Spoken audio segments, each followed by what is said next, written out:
So illegal questions for a woman in medical school wanting to go into male-dominated fields starts in your residency interviews. I got illegal questions all the time.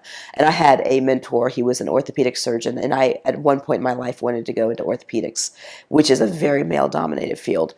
And they tell you on the medical school, they tell you they're not supposed to ask those questions if you're going to get married or if you're married, if you're going to have children. Those are illegal questions, and they're not supposed to ask you those. But they do. And my mentor was fabulous because he said, if they're bold enough to ask you an illegal question, you should be bold enough to lie to them. And so sometimes I did. Sometimes I didn't have to. I wasn't interested in having children in medical school. I was very career focused, but I did get married right after medical school. So it was funny. During interviews, they'd ask you, are you going to have kids? Nope. Are you going to get married? Nope.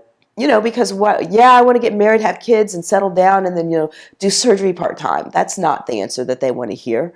And so I did tell them what they wanted to hear, and I lied. So the first pregnancy, I didn't tell anybody until I was about 6 months pregnant. It was too late, too far gone. Nobody could do anything about it. But with the second child, I told people kind of right away because they needed to know, and we needed to kind of have a plan. And so I remember I told one of my senior residents first, I'm pregnant. And he was like, oh, well, that's great. That's wonderful. And I'm like, yeah, I know, but I wasn't planning it. So I went to Dr. Ben Cohen, my program director, and I was shaking. And I said, Dr. Cohen, I have something to tell you.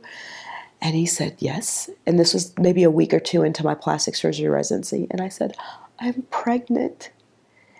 And he goes, really? Oh, I thought you wanted to quit. And so he was pretty okay with it. We had a plan, and he would call it the situation. So Camille has a situation, and we handled it. What did I do? I worked every day just like my male counterparts. In plastic surgery, we didn't have to spend the night in the hospital, so I took home call.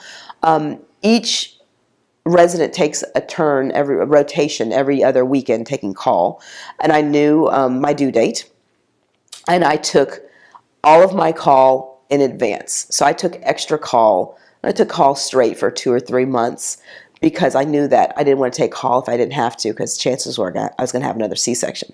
So I took call for 2, 3 months straight, and I did all my work. I was never late to the hospital. I never scrubbed out of surgery. I never went home early.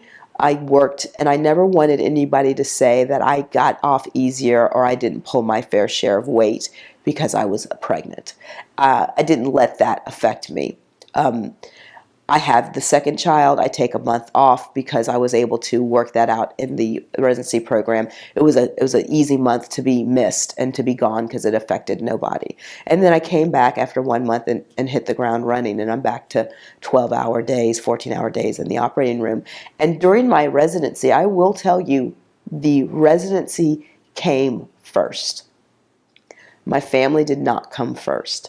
My residency, my job, my career came first, because there's no crying in baseball. There's no crying in surgery. There's no, oh, my kid's sick.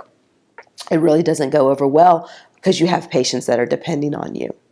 And so you make choices. And my children were small. They don't have any recollection. I had a nanny that would take care of my kids and lived in with us and would help me with the children so I could get back into my career. And that's how you did it.